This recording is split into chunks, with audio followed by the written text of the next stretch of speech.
Hello, everyone. This is Logan Rockeye from Cloud Academy, and I will be your moderator today. Thank you for joining us for this webinar. It's exciting to see so many of you connected to this session. I'm seeing a lot of first-time attendees in addition to some of our regular attendees. We are in for a real treat today, but before we get started, I have a few housekeeping announcements to make. As usual, this webinar is being recorded and it will be shared with you as soon as it's available via email. At the end, we will hold a Q&A session, so feel free to submit your questions through the chat box. And when the webinar is over, a quick survey will pop up. Please take a minute to fill it out. Thank you. And that's all I have for announcements. So without further ado, please let me introduce you to Kevin McGrath, CTO at Spot by NetApp. Hello, thank you very much, and welcome everybody to the webinar today. Excited to have everybody, especially the new faces, signing on. And today we're going to go over, is your DevOps ready for Kubernetes Day 2 and beyond? It's kind of a long title, but we'll get into it. And really what this is all about is you got Kubernetes up and running. What do you do now? How do you scale it? How do you adhere to your SLOs? How do you keep the machine running once you decided to use Kubernetes and you've decided to deploy in your production? So we're going to go over some key challenges in managing Kubernetes environments. So let's get right into it. First, a little bit about Spot by NetApp. We lead through what we call Cloud Ops. There's three pillars in cloud operations. There's DevOps, FinOps, and SecOps, and we're going to talk about this a little bit through the presentation. DevOps is really the software infrastructure, your CI/CD platform. It's that it's not only deploying your workloads and your applications to the cloud, but it's that second-by-second monitoring of what's going on to the application once it goes to the cloud. What is its health? What are the characteristics that the application needs to adhere to when it's running in production? FinOps is all about cost management. It's all about how you pay for that infrastructure once it gets there. And obviously they go hand in hand a little bit, but FinOps specifically is, are you using the right cost models? Do you have the right commitments? Are you using, either spot instances, or are you using on demand or reserve? Do you have different ways to buy the infrastructure and buy the services from the cloud provider that you need? And then lastly is SecOps, security, governance, and also security operations. That obviously ties into everything that you do, but it needs to be, you need to be aware of these three pillars whenever you're thinking about going to cloud ops. And obviously Kubernetes ties into this. Kubernetes is becoming one of the biggest ways to deploy cloud applications today. So let's get into it. Agenda for today, we're going to go over what is day 2. We like numbering these days. What does day 2 actually mean? Why does day 2 pose a problem for DevOps? Then we'll get into 3 key questions for DevOps on this day 2 once we've gotten here. And then we're going to go over what is hands-free infrastructure for containers. That might seem a little obscure right now, but as we go through the presentation, you'll get what that means by the time we get there. And then, of course, the best part is always the Q&A at the end, hearing all the questions that we get from the audience. So let's dive into it. So what is day 2 Kubernetes? Day 0, there's a lot of different ways to look at this. There's the crawl, walk, run. There's the evolution pattern, which we have on the screen right now. But day 0 is really your design decisions, your platform choice, and just getting that started to integrate into your CI/CD, or maybe even just your DevOps team has fired it up and they've started playing around with it and figuring out what they want to do. So day 0 is really early on. It's before any applications are running. You're really just deciding what infrastructure and what type of tools are you even going to try and tackle this cloud native application problem with.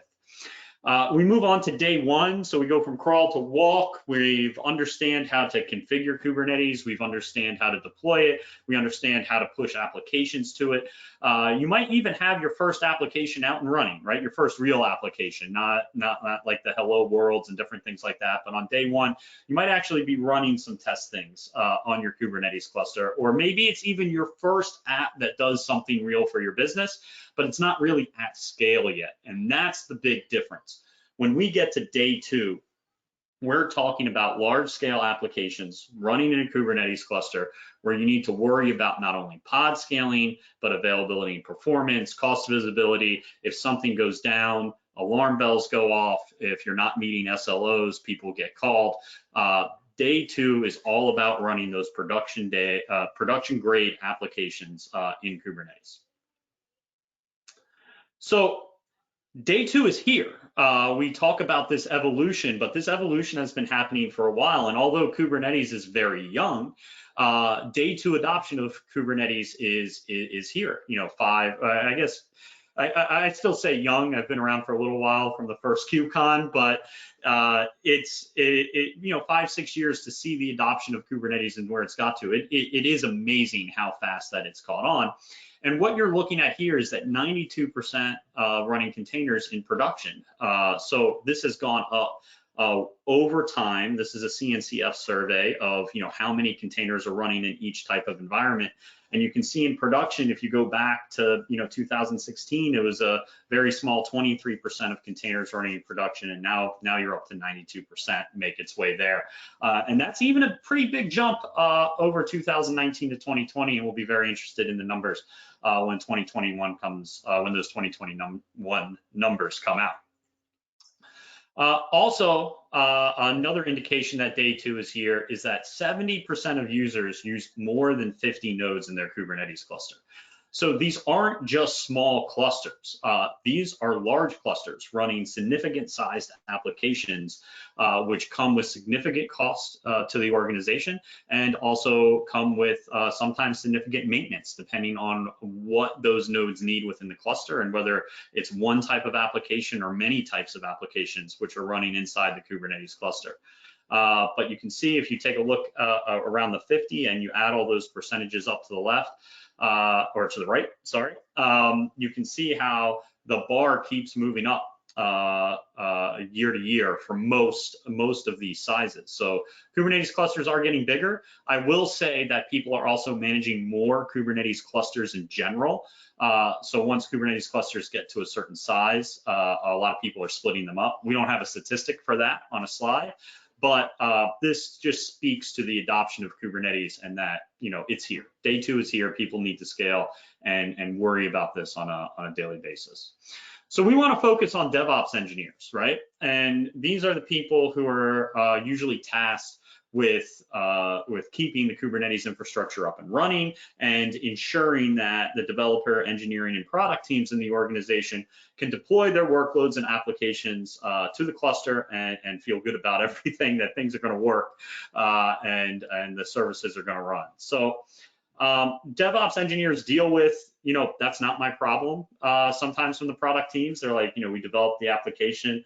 It works, once it's running in production. If it's a Kubernetes problem, it's not my problem. If it's an application problem, give me a call. But if it's not an infrastructure problem, it's not my call. We still see this today. It's a problem we've been talking about for years, and Kubernetes hasn't changed that. I think on some teams, there are some full stack, but in many cases, you still have an operations team that's responsible for the infrastructure and development teams that are responsible for the application.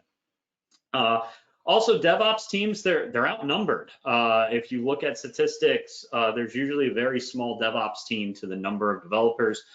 Sometimes you can see this, 1 to 10, 1 to 20, even 1 to even 50 in some extreme cases where, the number of DevOps people is very small to the organization. And these are the people who are, required, them along with SREs are required to keep that infrastructure up and running. They're also kind of, I wouldn't say burdened with, but responsible for the cost. The cost of the infrastructure is important, and that can usually fall on the DevOps engineer. How much is this infrastructure costing? Are the applications meeting their SLO, but also are they meeting the SLO at the best possible price? And that also falls on the DevOps engineers in your organization. And then last but not least, labor overhead. There's infrastructure management is complex and time consuming. The cloud providers have an enormous amount of inventory that you can select from to run applications. And so what is the best mix of infrastructure to add to applications? Also, something DevOps engineers need to worry about. So let's go over 3 key questions that we think DevOps on day 2 really need to ask themselves about Kubernetes. So the first is, how do I choose the right infrastructure for applications? How do I make sure the platform that we have at the organization is the right one for all the applications that need to be deployed to it? Whoops, sorry. We're going to go over 2 and 3 in a minute. Sorry, I thought they all highlighted on the first slide. We'll move to the next though. So let's go over the first question, then we'll get to the next 2. Kubernetes scales pods, but the infrastructure scaling is left up to you. So this is the first question that a DevOps engineer needs to ask is, okay, if Kubernetes is scaling these pods, these containers, pods are groups of containers that need to run an application. And if Kubernetes is scaling that, how do I ensure that the infrastructure underneath that is the correct infrastructure for them to run? And believe it or not, implementing auto scaling is a best practice, but only 28% of Kubernetes applications leverage auto scaling capabilities. So it's not used a lot. People aren't necessarily relying on the native auto scaling features of Kubernetes to get the job done. Reasons for this is the cluster autoscaler can be complex and it has limitations. There can be operational overhead to making sure that the scaling is running correctly for the different needs of the different applications. Traditional auto scaling tools are inherently infrastructure focused. So you need to put these 2 scaling theologies together, which is one, scaling the application in pods with also combining it to scale the infrastructure. So what happens is that people over provision, right? They over provision these clusters to ensure that the application will run, and this turns into waste inside the cluster. So to ensure applications will run successfully, you might, just add a few extra instances to the pool, or maybe even a certain percentage, and just let it run that way. That way, no one gets called at night or over the weekend. And then other people, teams, go out and use services like AWS Fargate, just kind of take and push it off the table. These options are very expensive though, and will raise the cost dramatically to what you're trying to do with Kubernetes in the cloud. So let's talk about this pod and infrastructure scaling a little bit. We really like to look at this as a Tetris game. So as long as there's enough infrastructure available, Kubernetes deploys pods, and everything works nicely. Now, what happens is depending on the type of infrastructure you have deployed, and there's a node mismatch, and there's a mismatch. If you look on the right, you'll see that you need to have a place for this to go. And this one pod on the right needs 4 gigabytes of RAM. It needs CPU 4, sorry, the graphics not great, and 3 gigs of RAM, and it needs to go in, and it can't fit inside one of the nodes because the infrastructure is not sized correctly for the pods. So when this happens, that pod goes pending. And when that pod goes pending, it's not doing work, it's not running. You need to be able to get that into the cluster, and this is why some people over provision clusters, just to ensure you don't get this mismatch along the way. So infrastructure benefits from the same scaling flexibility as containers.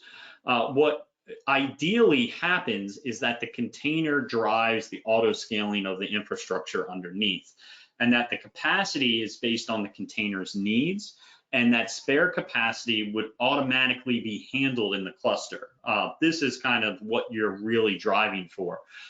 If a container can run on an M3, and we're using AWS terms here, or a container needs a C4 2x large, this would be auto-detected by the cluster. And if this was auto-detected by the cluster, then the pods would fall on the right type of infrastructure at any given time. Also, if any of the instances that are supporting the cluster have empty space, that's used before provisioning a new type of instance. So what you want to get to is you want all the engineers and everybody on the product teams to think in containers, and then you want the infrastructure to match those demands. And that's what the DevOps team's kind of constantly dealing with when they're managing Kubernetes. So second question, how do I improve resource utilization? So you figured out that you need to have pods match the infrastructure, but also how do you make sure that you keep utilization high? So applications don't fully utilize provisioned resources most of the time. And this is another common place where over provisioning happens. 49% of containers using less CPU than defined in the request. That's a lot. So think about it. You have two levels of provisioning here. You're provisioning the pods and you're provisioning the infrastructure. When you're provisioning the pod has a request for the number of resources that it needs. If that pod is asking for more resources than it actually needs, you're going to over provision on infrastructure, even if you're doing your best job of matching pods to the infrastructure effectively. So what you need to do is you need to understand the scale of the application, what the pods need while an application is scaling up and both scaling down.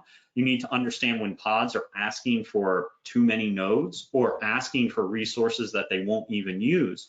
Because if it starts with an over-provisioned pod, it's going to end with over-provisioned infrastructure, and that's going to end with a much higher bill for the scaling of the application. So you need to understand what the load is of a pod, not only when you deploy it, but as it's running. If it's a replica set, you need to understand that replica set and how the CPU and memory and other resources are divided amongst that pod as it scales out, and then as it scales in, to understand what the infrastructure needs actually need to be, because that's what you're paying for at the end of the day.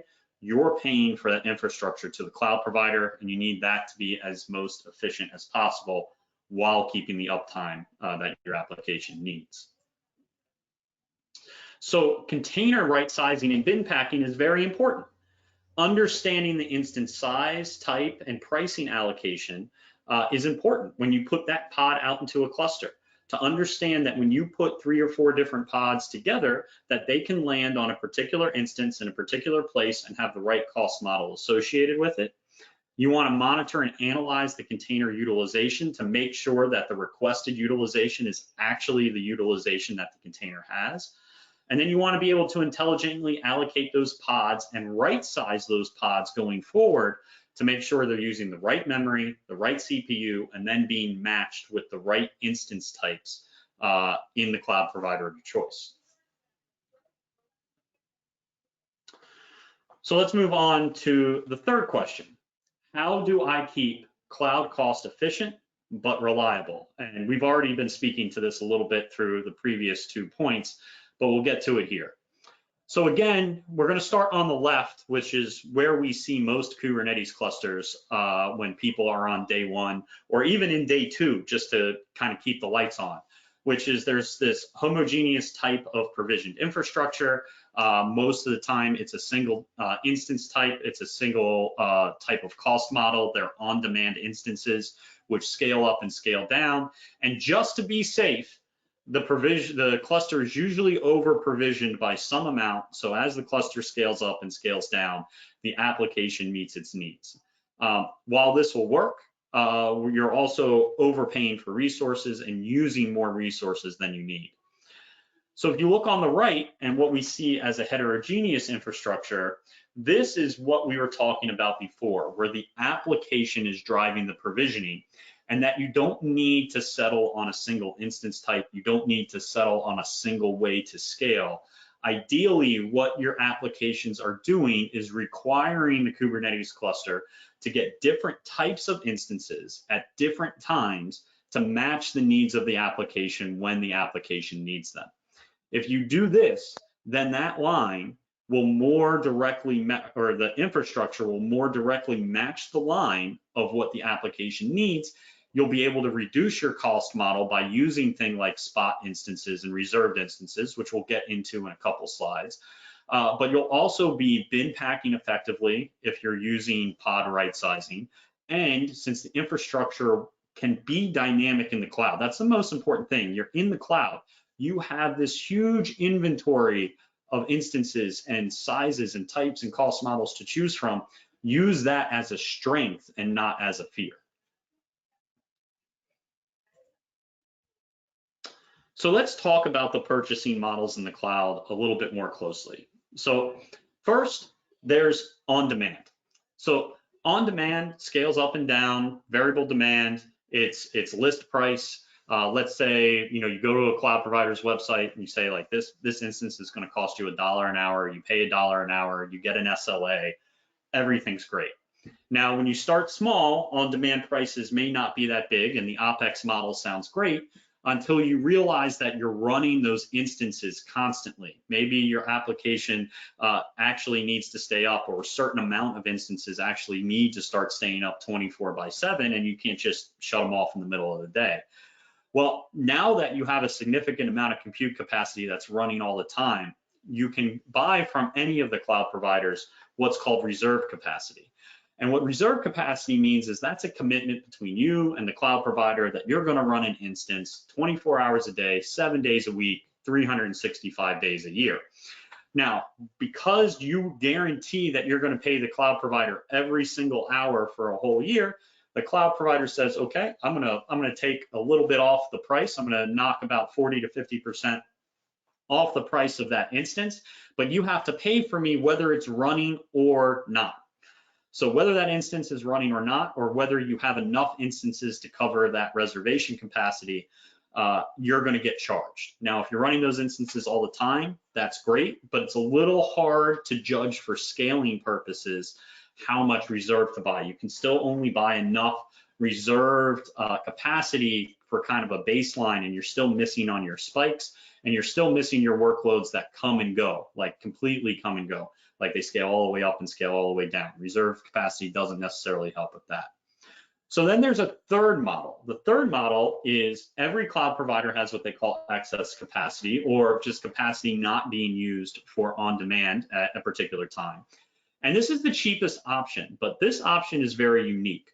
Because this compute is being sold at sometimes up to 10 cents on the dollar, it is the riskiest because they'll take it away from you at any given time. So spot instances or spot VMs, depending on which cloud you are, cost dramatically less. But whenever that capacity needs to be used, the cloud provider can take it back.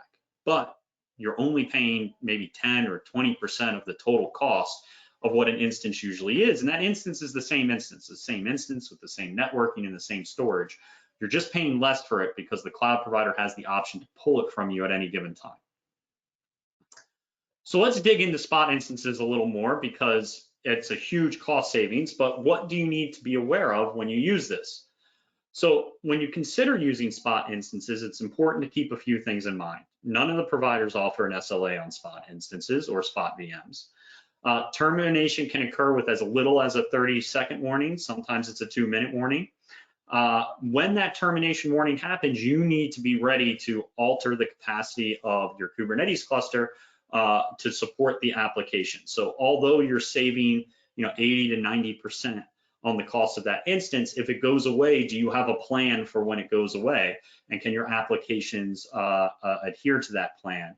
And are you using these spot instances with on-demand and RIs as well as you can? So tracking spot instances and their availability, they go across region, size, time of day, data center. There's a lot that goes into why a spot instance exists for a certain period of time and when a provider takes it back. It's all based on their capacity pools and how much of that compute they need for on-demand and RI as opposed to how much they can sell at the spot price. So now that we've gone over, kind of infrastructure, we started at the Kubernetes cluster. We've talked about pods. Not only have we talked about pods, but we've talked about the infrastructure underneath. We've talked about the different cost models and why it's important to right-size your containers and right-size your infrastructure and how this all leads to cost at the end of the day. Let's talk about hands-free infrastructure, because what we haven't talked about is how people save time. How DevOps teams in particular save time making sure that all these different variables line up. And we are going to do this in the context of Ocean.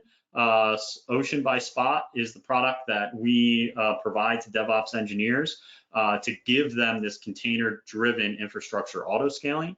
All the features that I talk about here are things that we believe wholeheartedly that you need to consider to run a Kubernetes cluster at scale and to let your DevOps team have as much time as possible to deal with other things besides the scale of the Kubernetes cluster. So The first is that container-driven auto-scaling. You need to have a reliable service like Ocean that sits between the pods and the infrastructure, and that assures that all pods have the resources to run. Pending pods should be 0 in most cases. There are very, very rare cases where pending pods need to be anything other than 0. If you want to run a pod, it needs to run somewhere. You've scheduled that pod to do work. And that's what Ocean makes sure of, based on the characteristics of the pod, that it will go out for every single pod that's deployed to a Kubernetes cluster and ensure that pod has the right resources at the right cost model at the right time to run in the cluster. Doing this, having a layer there that makes the infrastructure decisions for you, that goes out, looks at what the pod needs, and then goes and gets from that huge inventory of cloud services the right instance at the right time is important, because you don't have to do all the analysis yourself. You don't have to start, associating particular instance types with particular applications. And then when applications change, updating that model and continuing to update that model for all the different applications you might deploy to a cluster. Have something that detects and auto sizes itself for the applications that run. The second main point is to maximize resource utilization. Validate that your instances are fully utilized. Make sure that you're maxing out on CPU and memory, or at least one of those. If you have a very CPU intensive application, you may not be using up all the memory, but ensure that the instances underneath are using as close to 100% capacity of the CPU you're provisioning.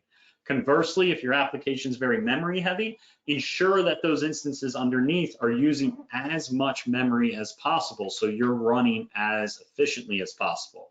And then if you have a mix, if you're deploying many different types of applications to your Kubernetes cluster, ensure that that cluster has the ability to schedule CPU and memory pods maybe together on a certain host, so you're maxing out both CPU and memory. So you want to make sure that these pods have the right place to land, that they can be associated with the right infrastructure at the right time, and that you're bin packing your instances as much as possible, not only for CPU and memory, but networking is also important too, to make sure you're not oversaturating the network between different hosts. So with Kubernetes, one of the big wins of Kubernetes is that you want to be able to you want to be able to work with Kubernetes anywhere. We see people working with EKS, GKE, AKS. People even use Amazon ECS as a popular deployment for containers. It's important to have one way to kind of control your containers across all these different types. Depending on how large your organization is, you might have one cloud provider or different cloud providers, and you might deploy different applications to those cloud providers. Whatever your choice is, you should have a single way that you manage the scale and the support of the Kubernetes cluster, no matter where it is.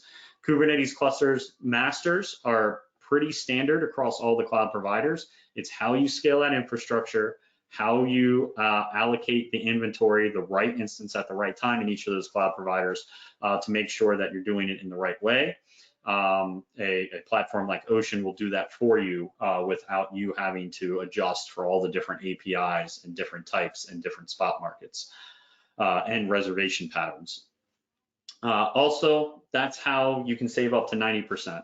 Again, pushing as much as you can to spot allows you to optimize for 90% of your cloud bill. And one of the things that Ocean does very well, because it's built on our first product, Elastic Group, is that it understands the spot market. And understanding the spot market is very important, because then you can run production grade applications on top of the spot market. And what I mean by that is Ocean will intelligently go get the infrastructure it needs before infrastructure goes away, because this is a component that it gets from Elastic Group, which is the first spot product that manages spot VMs.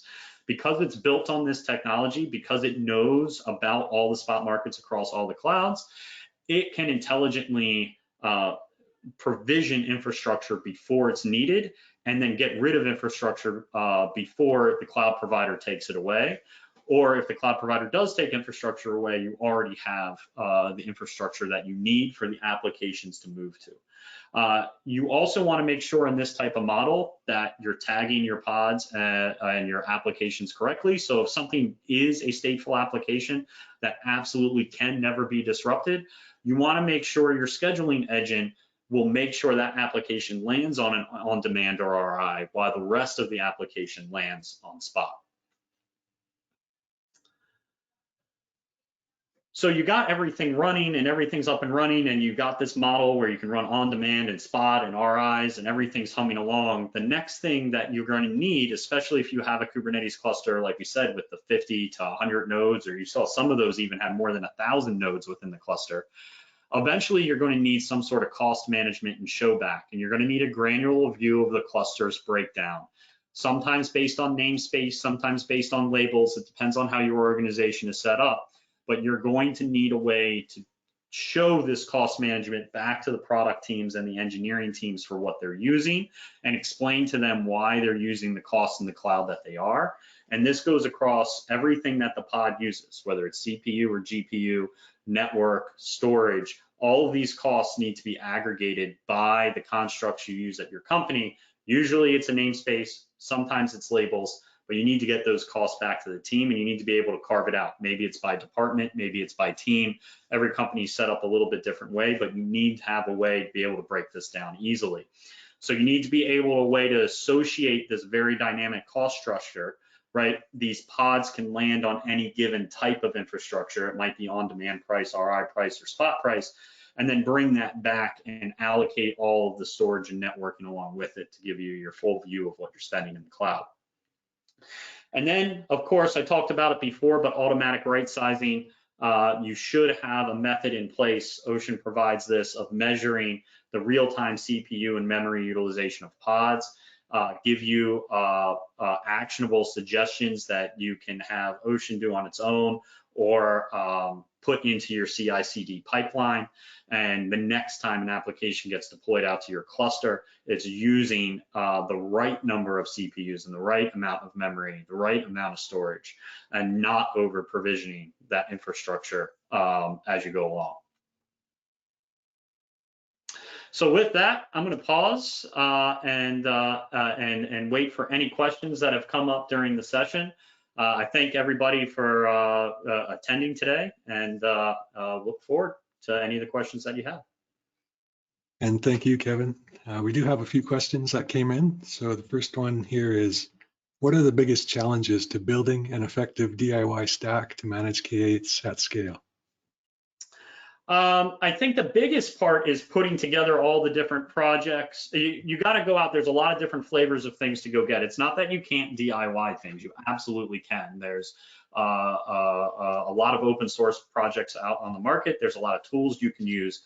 It's putting those together in a way that your team can reliably stand on those, putting all those different parts together, understanding how all the different parts fit together, and then orchestrating your team around that, and then fully supporting that at the end of the day.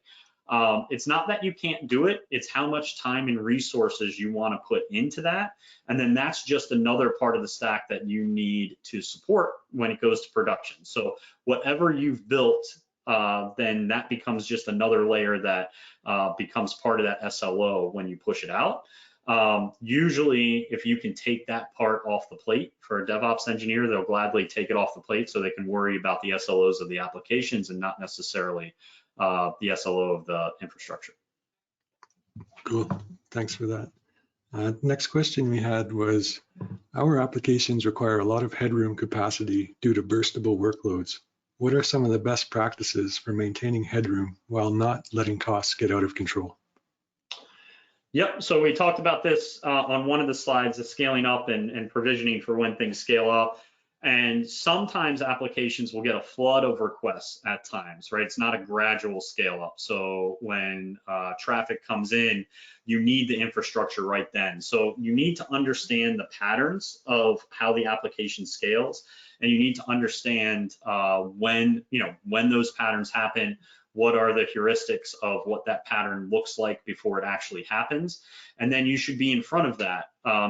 Ocean, for instance, looks at all those things I was talking about, and then will provision nodes, extra nodes in the system based on that headroom. But it doesn't just do like a straight percentage. What you're doing is you're aggregating the statistics of all the applications running in the Kubernetes cluster, deciding in that aggregate what it means for that cluster to scale, and then adding just enough infrastructure so if one of those applications spikes, it has the right infrastructure to hold that initial onslaught of requests, and then can use the natural scaling of the cluster after that to serve the rest of the requests. All right, thank you. And speaking of Ocean, next question that came in is, how does Ocean manage the Kubernetes release updates every quarter? Yeah, so we release, we have a controller that sits within the Kubernetes cluster, and that controller is updated. I mean, the controller is actually being worked on with all the beta versions, and then when Kubernetes releases a new version, the controller automatically updates itself within the cluster. It's that controller which is talking to the scheduler.